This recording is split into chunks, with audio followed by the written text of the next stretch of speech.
Okay, great. So I'm here with another amazing female founder. I happen to be coaching Anastasia and her co-founder Lily at the RMIT Activator, and they've got a business called Ludis. So, but Anastasia, I'll get you to maybe just tell us a little bit about you and Ludis, and then I'm going to ask you some questions about how the hell did you two become such amazing entrepreneurs? Yeah, well, maybe I'll introduce myself first. Yeah.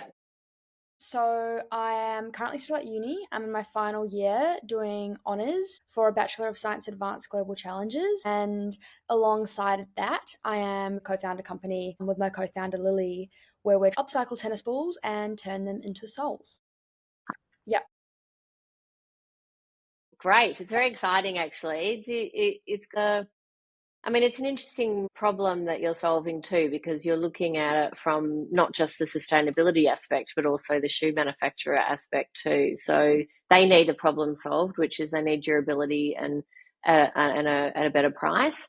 And you're solving all these billions of tennis balls that are just being thrown in the bin. I think the idea is just to create a material that's easy for brands to plug and play with, Mm, that's just as durable as the industry standard for natural rubber. I think that's sort of the core of the problem for the brands. As for impact, I think it's mainly just solving the greenhouse gas emissions associated with tennis balls rotting in landfill. yeah, it's fabulous. So let's take a step back. So you've got an interesting background anyway, because you're lived in a few countries already and you weren't born here. So let's start with, so you were born in Russia Yeah. to Russian parents and ended up in New Zealand. Yes. Ended up in New Zealand. So I was born in Russia. I lived in Russia for about 5 years and then moved to New Zealand for the education, just because the education in New Zealand is so much better. And then pretty much went through primary school, high school in New Zealand, and then decided I wanted to take a big leap and study science at pretty much one of Australia's best science universities. I got into my degree, which now I'm finishing up this year, which is exciting.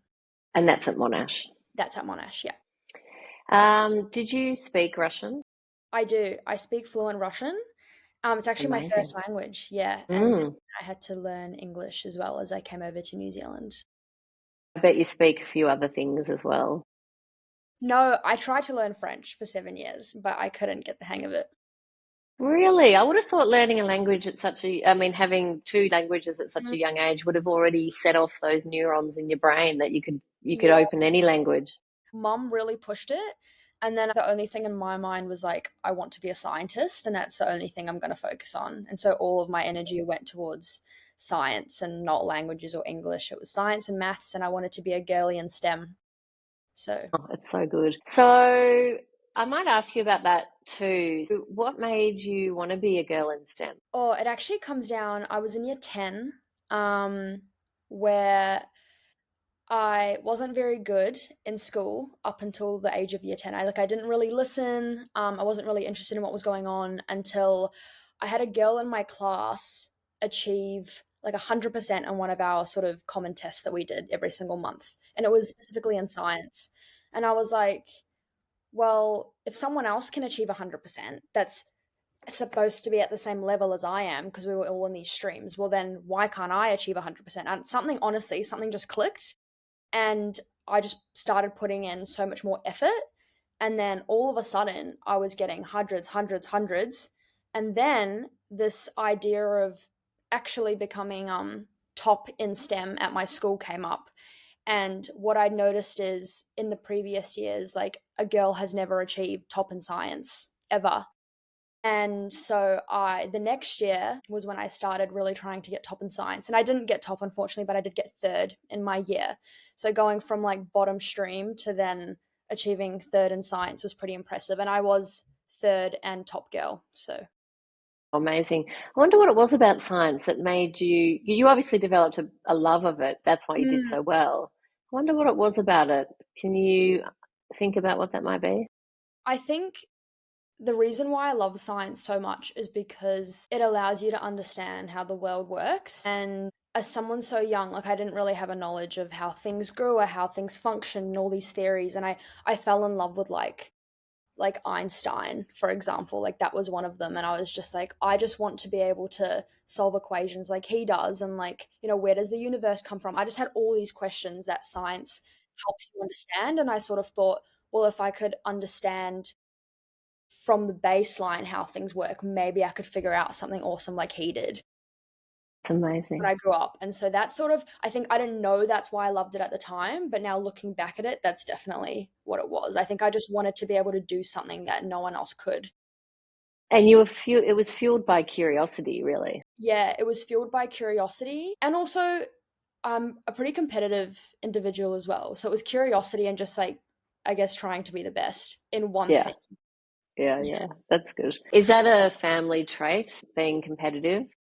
Yeah. Well, so to give you a bit of a background, I am first granddaughter and also only granddaughter. So for my Uh, grandparents. And so um my granddad was always like, you have to be the best. Like that was sort of instilled into me at the start. And it was like, you have to be the best. You have to beat all the boys. You have to just be the best at everything that you do. And as soon as they saw the passion in science, it was really pushed. And so they've really only ever been supportive ever since. Yeah. it's amazing. So they wanted you to be, wanted you to beat the boys. Yeah. It They was actually said that. it was because my sort of passion in that year was like no one had ever won the science prize that was a girl in like the past like 5 or 10 years or something, and it was always a boy. So I was like, I'm gonna do it, and I'm gonna prove that you can be in the bottom stream and do it as a girl as well. Which I that was my main sort of goal. And although I didn't achieve it, I think like it opened up so many paths for me. Like I got into another school the next year. So yeah.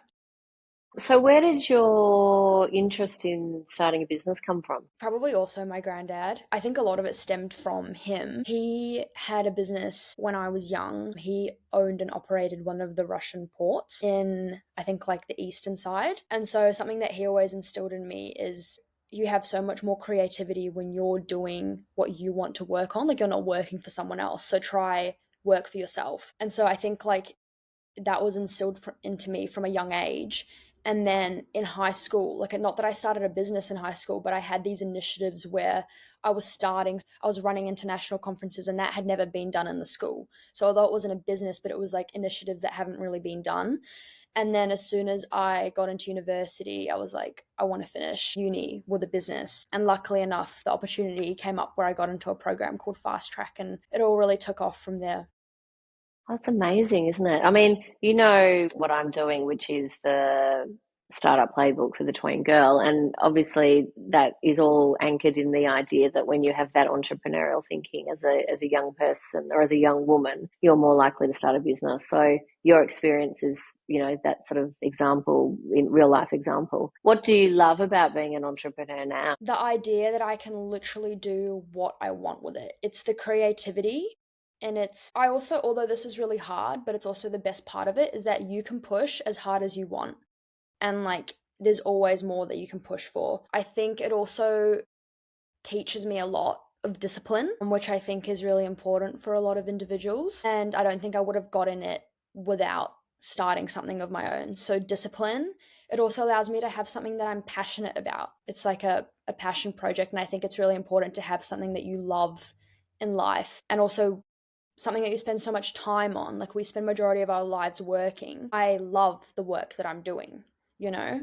And it's because of the creativity, like the creative aspect of it. I think that's for me what it is. And Mm. also might I add, all the skills that I otherwise wouldn't get. Like I get to go and talk to like CEOs and other founders. It's like I wouldn't be able to learn from them if I wasn't within the space. It's the doors that it's opened up for me, I think.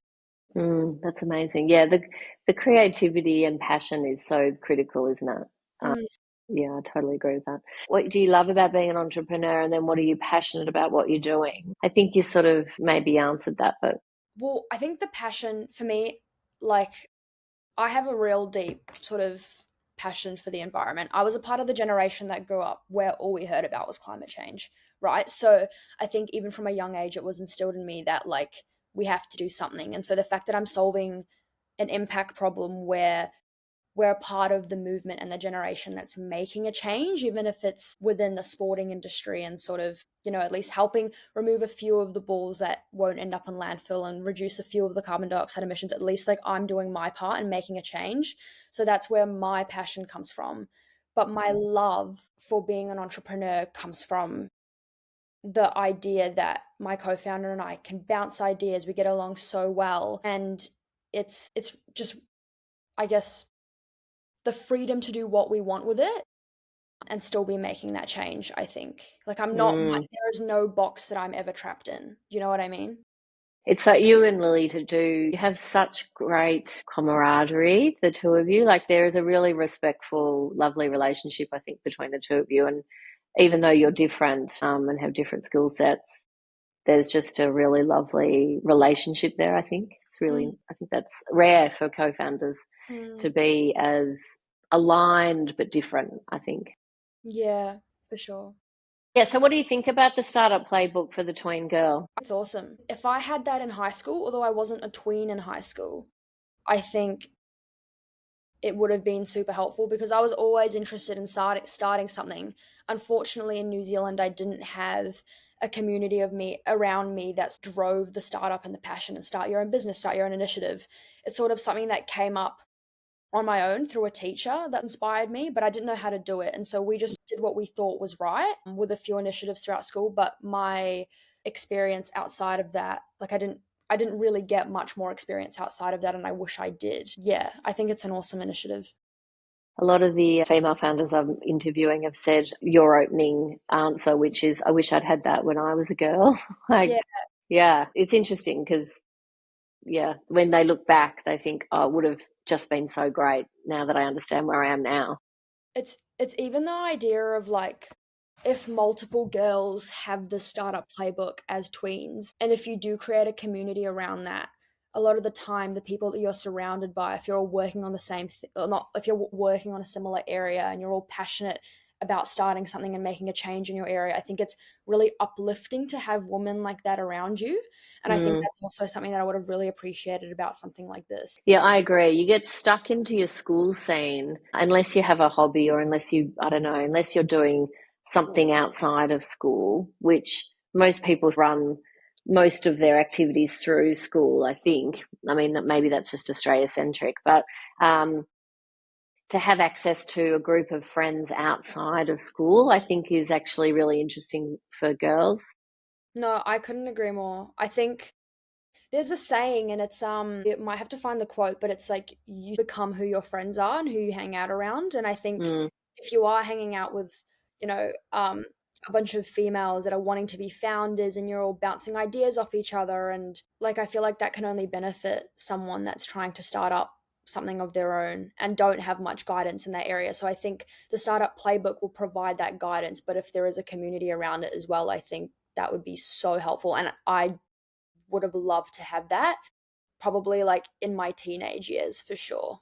Yeah. The yeah, building a community and building the next runway of female leaders and founders, but also investors, because that's the other thing that I think sits with owning your own business is when you have some extra cash, and it doesn't need to be a lot. It can be 2 grand, 5 grand, 10 grand in some cases, to invest that in other businesses that you think are interesting and other women that you think are interesting. So it's sort of all wrapped up in the same, solving the same problem. There's lots of stats around the problem, as we were just talking about. So, women in the startup world, women are only founding teams get less than 2% of global funding. Women are most severely disadvantaged financially globally. When you look at the UN stats, parity, all the rest of it, confidence levels of tween girls drops dramatically at the age of 14 when they're really hitting that teenage year.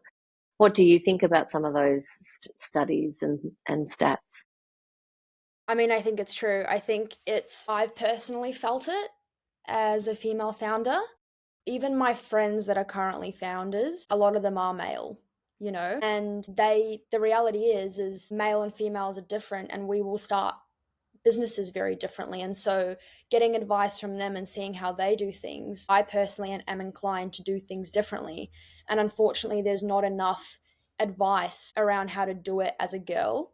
And I think it's a systemic issue that resulted in these gaps in investing and how much funding female run businesses get. So I think, although it is true, I think there is a huge change going on at the moment. And you see it on social media. You've got a lot more TikTokers and Instagram reelers that are starting to post, I'm a female and I've done this. And I've X amount of people said no to me whilst funding, but I kept going, and they ended up getting to where they need to be. So I think there is a change and a movement currently happening. And as long as it continues to go and continue, then we're going to get to where we need to be as a female founder generation, if that makes sense. Last couple of questions. So, why do you think it's important for women to start their own businesses and start young? That's a really good question. If I had started younger, I believe that the confidence that it would have instilled in me would have been so valuable.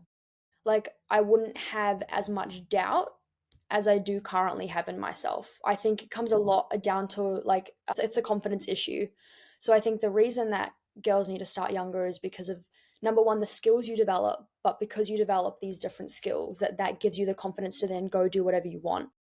And you don't put these psychological barriers that otherwise you'd put on yourself. I think that's what would have resulted in me starting younger. And I think the reason that females need to start younger is, well, we need more female founded businesses in the world. Mm. And I think that females have a lot of awesome traits. Like, we're creative, we're empathetic, and businesses need those traits, So that's what I think.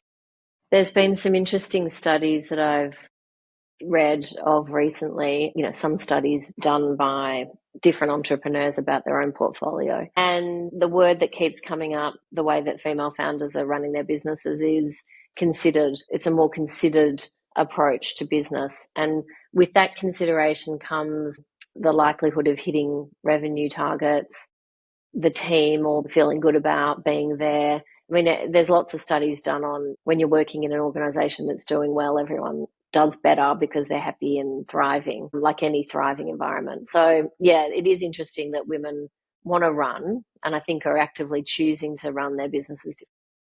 Mm. So, last question, what would you tell your 11-year-old self about making money, about business, about work? What would I tell my 11-year-old self?